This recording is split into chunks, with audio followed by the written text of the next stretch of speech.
Hey Grace, how are you doing? It's been a long time since we last spoke. I was just wondering if you were well. Dave?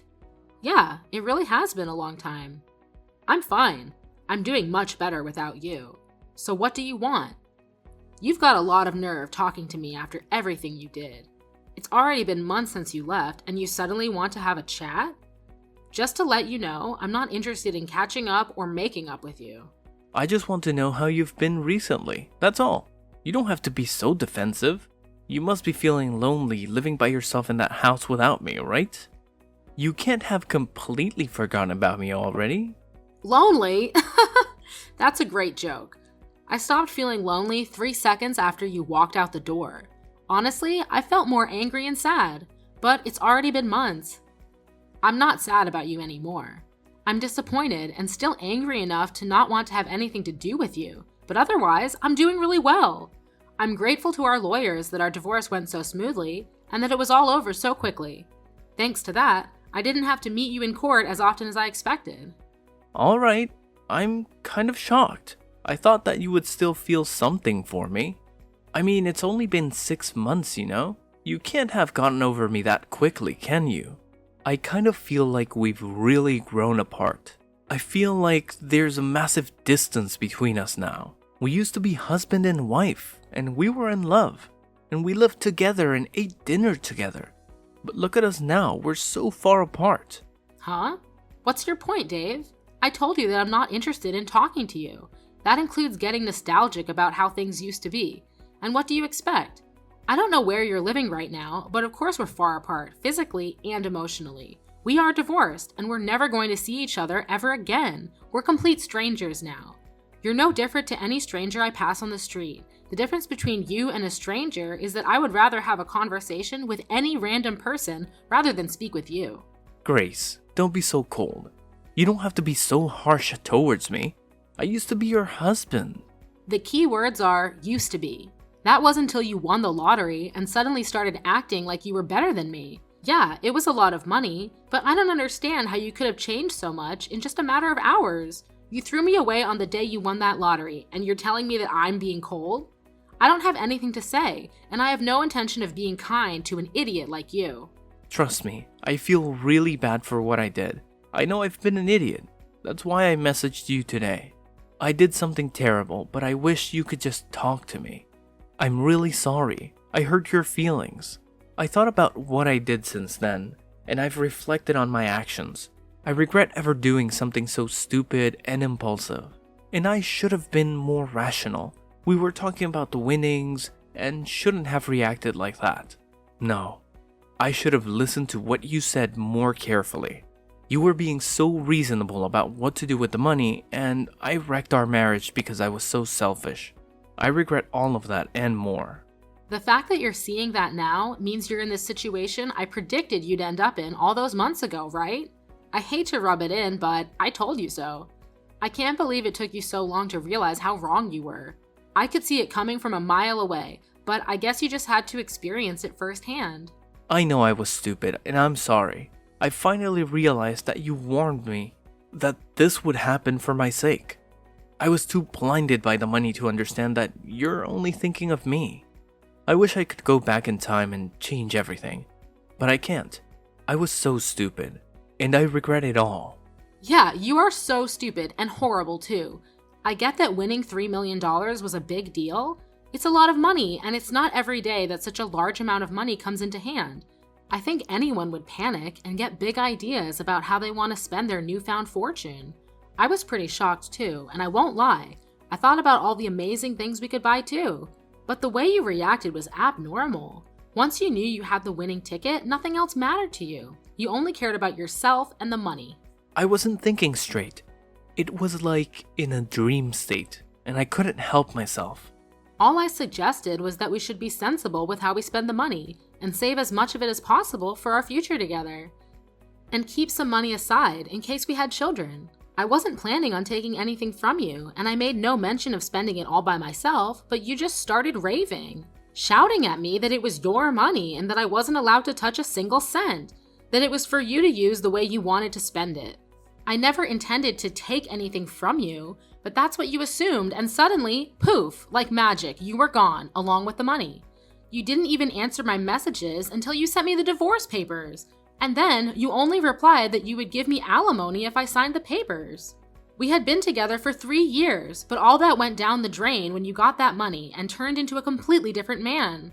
For weeks, I wondered what those 3 years were, as if they meant nothing to you. After I stopped being sad, I realized that I had already wasted 3 years and that I shouldn't waste any more time trying to make sense of what you did. I know. I was completely at fault. But it was $3 million. Neither of us had even had a tenth of that amount in our banks at one time. You can imagine why I went so crazy, can't you? Yeah, it's a lot of money, but that doesn't excuse your behavior. You ranted at me that my parents might come and beg you for money because they're so poor and that you couldn't trust anyone anymore. You were insulting me and my family with every word you said. Because you had all this money, you had this ridiculous idea that you were better than all of us. I never knew you could be so hurtful and obnoxious, and I was shocked that you could change so easily because of some money. Well, I didn't mean it. You know that, don't you? I regret everything I didn't say after that. I wish I could take it all back. Really? It sounded like you meant it at the time. Don't try and run away from what you did. It's way too late for you to start begging me for forgiveness. I couldn't care any less about how guilty you feel. Your feeling bad isn't going to change anything. Anyway, what do you want? Let's get this over with. What are you talking about? There's a reason why you messaged me today, isn't there? I know you didn't just message me so that you could apologize. No, I really was worried about you. I wanted to show you that I changed and felt bad about what I did. I guess I also wanted to find out what you did with the money I gave you when we divorced. I was just curious about how you spent it. That's all. Money? That's what you're interested in. You're talking about the lump sum of money you gave me, right? You chose to give me that money instead of sending me regular payments of alimony because you didn't want to risk having to send me alimony payments for the rest of your life, if I remember correctly. Yeah, that money. I gave you $200,000, didn't I? Yeah, you did. What about it? What did you do with it? It's my money, so what does it matter what I did with it? I don't think it's any of your business how I spent it. It's not like you set any conditions for how I spend it when the amount was decided in court. Yeah, but it was my money to begin with, and I think I have a right to know what you've done with it, and decide what you do with it regardless of what was decided in court. And if you have any left, I was wondering if you could return it. Since you're so smart when it comes to money, I was hoping there's a lot left. No way! You can't seriously be asking for it back. It may have been yours when you had it, but it became mine when you paid it to me as compensation. Do you understand the meaning of the word compensate? You're the one that suddenly asked for a divorce, so I was owed alimony. But you didn't want to pay that, and I didn't want to keep on having to meet you in court, so I settled for that money you gave me. I don't have any obligation to return that money to you. That money was owed me, and it's mine. Yeah, it was compensation, but I only gave you a lot of money because I had a lot of money of my own at the time. But I'm having trouble right now, and I need some money. It would be great if you could give it back. To be honest, it's my money, so I shouldn't even have to ask you. What do you mean by trouble? I got married after we divorced. Oh, so the rumors I heard were true. Congratulations, I heard that you married someone. So how did that turn out for you? She ran away with all my money. I never should have married her. What? All of it? Yeah, can you believe it? It was $3 million, so I thought that I didn't have to worry about any of that for the rest of my life. And I thought I could live like a celebrity. So I resigned from my job and had a house built for me and my new wife. We filled it with designer furniture and everything. We even had a bowl put in. We were living the perfect life together until one day she suddenly asked for a divorce. After the divorce was finalized, I realized that all my money had been transferred to her bank account, and she was gone. We were divorced. My account was empty, and she had disappeared. She even told her lawyers that I've been cheating on her, even though I've never done anything like that. I'd already lost $1 million in compensation during the divorce for an affair I never had, and she took the rest of what was in my account without me even realizing it. I don't know where she is, but the last I heard, she was living in a penthouse apartment abroad. You said you never cheated on her, but she managed to win the court case. That must have meant that she had enough evidence to argue for compensation. You can try to act a victim all you like, but in the end, it was your own fault. Your own irresponsible actions brought all this upon you. Yeah, fine. She got pictures of me with another woman, but how is this fair that she gets my 1 million in the divorce? It's my money. So you did cheat on her after all. You're a pathetic excuse for a husband. Yeah, alright. Say all you like. Anyway, that's not my point. I've explained why I need the money. Can you give me back the money I gave you? I need it right now. My ex-wife got the house in the divorce too, so I don't have anywhere to live. She's not even using it. She's abroad, but the woman bought it out for sale. I was kicked out of my own house so that she could sell it and take more money from me. Grace, you're still living at the same place we lived in when we were married, right? Can we live together again? Excuse me? Are you asking if you can move in with me? Let's just forget about everything that happened in the past and live together. I want us to start over. I'll be a better husband this time. Even if we don't have $3 million, I know we can be happy together. I still love you. We can work through this together.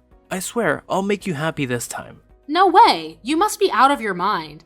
It's disgusting how you think that you can slither your way back into my life again. We are over, and we are never getting back together. Ever! The divorce was finalized, and I'm free of you. I don't have anything else to say to you. Plus, I've already moved out of that house and sold it. I'm living somewhere else. What? You moved out? Where are you living now? Are you still close by? I'm not giving you the details of where, but I'll tell you a little about it. Thanks to the compensation I got from you, I was able to buy some pretty reasonable shares. I had to be patient, but it went really well. I managed to earn a profit from it. You bought shares? I never knew that you knew how to do that kind of stuff. Why didn't you tell me when I had 3 million? We could have made an even bigger fortune. Don't be stupid, Dave. It was beginner's luck. And of course, I didn't put the entire $20,000 you gave me into buying shares. I invested a reasonable amount and got lucky. Once I made a decent profit, I backed out and put all the money I made into a savings account. Right now, I'm working full-time and using the money I saved up to live a little more luxuriously. I buy organic and I spend money on the things I love and enjoy, but I still have money saved for a rainy day. Thanks to that, I was able to get a penthouse apartment in a really lovely area. It's not filled with designer furniture, so it might not be as fancy as the place you had, but it's home. I realized early on that it was dangerous to impulse buy when you have so much money at your fingertips, so I try to only buy what I need or really want. I'm doing really well at work too, so everything is going perfectly, smooth sailing. I was being serious when I said I was doing better without you. Honestly, I'm grateful that you won that lottery, and I'm glad you told me you wanted a divorce when you did. If you hadn't, I would have been stuck with you. You're living in a penthouse apartment too? You're kidding. I never imagined that you would end up being so successful. It's only been 6 months since we divorced. But that's my money you're standing on. You and my other exes, you're both living in luxury thanks to me. It's money we were owed. I didn't know what to say about that money she took from your account, except maybe that it was just karma coming around to bite you in the ass. By the way, how much money do you have saved right now? About $200? You can't be serious. You're turning 36 this year, aren't you? You don't have a place to live, you're unemployed, and you only have $200 saved? I would sympathize, but I know that it's all your own fault. What are you planning to do from now on? I was just kicked out of my own house last week. I haven't been able to find a job yet. I thought that I could sell the house, but my other ex got it in the divorce, so I don't have anything worth selling. I already failed one job interview, and I didn't know what else to do, so I decided to message you hoping that you could help me. What about your parents? Why don't you ask them to let you stay with them while you find a place of your own and a job? Some idiots in my parents' neighborhood found out that I won $3 million and started harassing my parents. Most of it was really childish, you know? Throwing toilet paper around, but they were getting death threats in the mail and stuff too. Some magazines are asking for interviews non-stop. My parents ended up moving away when they cut ties with me. I need your help, Grace. I don't have anyone else. You're the idiot, Dave. That's the main reason why I warned you about bragging about your win to everyone. Just because you won $3 million doesn't make you better than everyone else. I told you that you shouldn't get carried away, didn't I? But you didn't listen, and you lost a lot of friends and made a lot of enemies in the process. I know. I regret a lot of what I did. I regret not listening to you the most, because none of this would have happened if I just did as you said. That's why I want to get back together again. I need you to keep me in check. Sorry, Dave, but I'm not interested in being your babysitter. We're never getting back together. There's not even a 1% chance of it happening. Why not? I'm not asking you to be my babysitter. I want us to be husband and wife again. We didn't get divorced because we stopped loving each other. You still love me, don't you? We can get back together again. You must be joking. You're the only one that thinks we still have a chance. I don't know whether you actually still have any feelings for me, or if you're just saying all this because you want money.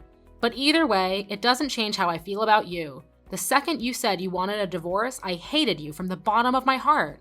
You chose your money over me. You made that really clear during the divorce. Now I'm indifferent. I couldn't care less about what happens to you. Don't say that. That hurts more than being told you hate me. Please, I'm begging you for help. Could you at least have some pity for me? I need your help. We used to be married, remember? We spent 3 years living in the same house. We can forget about everything and start new things together. No thanks.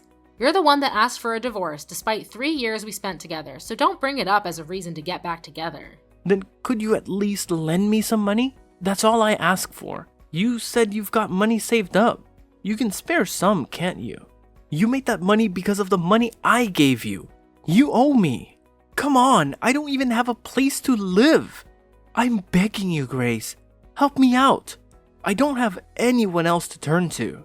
I don't have any obligation to help you. You won $3 million and you told me that you didn't trust me with your money, saying that I might waste all of it on shopping sprees. Only God knows where you got the idea that I would do that. You said you wanted to spend it how you liked and demanded I sign the divorce papers. And you left, taking all of your money with you. Well, I'm telling you now that I'm free to spend the money that I have however I like, including the money I got as compensation. I don't have a single cent to give you. Then what am I supposed to do? The reason why you have so much money right now is because of the money I gave you. Don't you feel any gratitude towards me? You could at least give me something as a thanks. It's not fair that you're living in a penthouse apartment and have money saved, and still have a job. I don't have anything. How can I accept that? Why should I care whether you accept it or not? You were living in a house filled with designer items and lived the celebrity life for a few months, didn't you? I hear that your new wife was quite beautiful too. You didn't have to work and spent your days relaxing, sleeping, and eating, I guess. Do you remember what you told me when you left me? You said that you were rich and that you deserved better than a boring old woman like me, even though we're the same age. Even though you would be just as boring without that money. You said that you were going to find someone younger and prettier, someone that would suit your newfound fortune. Did you think I would forget that you said that? I don't remember saying anything like that at all. But I am sorry, I really am. I wasn't myself then. I didn't think that at all. I've never thought anything like that. You didn't think I was being serious, did you? Ever since we got divorced, I've been thinking about you. I just want to get back together. I realized after spending a few months living with my other wife that the only one for me was you. I need you, Grace. Really? Do you need me? Thanks, I'm so flattered. Is that all you have to say? I'm begging you here. Just listen to what I have to say, please. Can't you be a little interested just for a minute? I just need $1,000, that's all. I won't ask you for any more than that. I'll pay you back. Grace, are you listening to me? If I have $1,000, I can buy lottery tickets again. I'll win a fortune and I'll be able to give you all the money you want. You've got to be kidding. I guess it's true that money drives people crazy. You hear a lot in the news about how people spend their winnings on something ridiculous, but I think you've outdone all of them. I've never heard of anyone that had to beg their ex for money to bet their chances on a second win. If you think that's the way out of your problems, then there's no helping you. What do you mean there's no helping me? You can help me. I just need money. We can fix everything if we get back together and help each other through this. I want to start over with you. I love you. Don't you love me back? Don't you feel sorry for me? You don't love me. You just love that I have something you don't. My money. And I don't need anything to be fixed. My life is as great as it is now. It's not perfect yet, but you're not the one that will make it perfect. You need to learn to fix your behavior and fix your problems yourself. Don't bother me anymore. I do love you. I only have you. Give me back my money. It's not yours. I made this money because of the decisions I made. You lost yours because of the decisions you didn't think through. Don't ever message or call me ever again. You asshole. Let me give you the same parting gift you gave me. I deserve better than a boring old man like you. I'm going to find someone that loves me and live happily ever after without you. I'll be blocking your number, so don't try to contact me. Goodbye.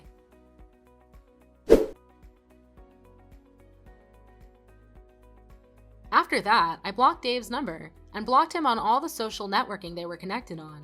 Later on, I was able to forget about Dave pretty easily and was enjoying my peaceful life without him.